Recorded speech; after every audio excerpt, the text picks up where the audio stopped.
এফালে জয়ৰ আনন্দ আনফালে বিদায়ৰ দুখ এক আকস্মিক সিদ্ধান্ত অপেক্ষাৰে যেন বাট চাই আছিল দুয়ো এই ক্ষণলৈ বিশ্বজয়ী অন্তিম আছিল দুই মহাৰথীৰ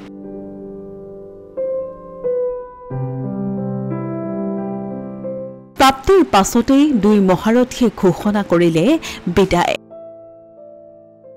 আন্তৰ্জাতিক টি20 ক্ৰিকেটক বিদায় দিলে কেপ্টেইন ৰোহিত শৰ্মা আৰু কিং কোহলিয়ে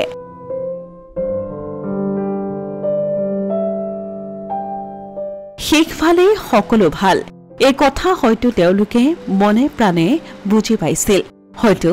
এই আছিল দুয়োৰে বাবে উপযুক্ত সময় অপেক্ষাৰে বাট চাই আছিল দুয়ো এই সময়লৈ কোনেও গমেই পোৱা নাছিল দুয়োৰে এই আকস্মিক সিদ্ধান্তৰ কথা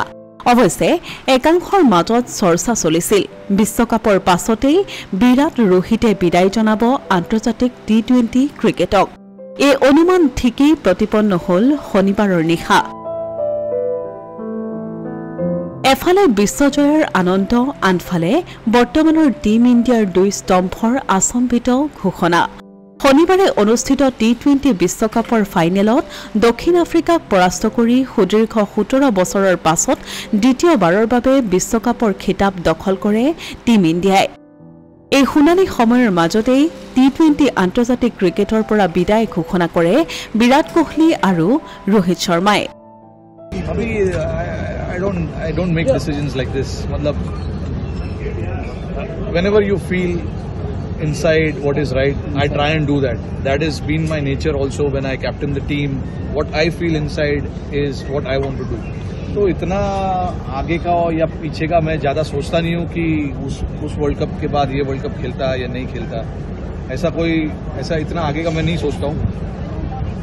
मैंने सोचा नहीं था कि टी20 रिटायर करूँगा मैं बट सिचुएशन ऐसा आ गया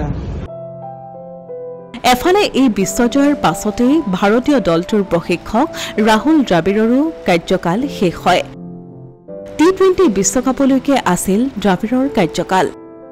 ইতিমধ্যে বিসিসিআই প্ৰশিক্ষক বিচৰাৰ কাম আৰম্ভ কৰিছে এই জয়ৰ পাছতে ভাৰতীয় দলটোৱে পাব এজন নতুন প্ৰশিক্ষক অসমীয়া প্ৰতিদিন ডিজিটেল ডেস্ক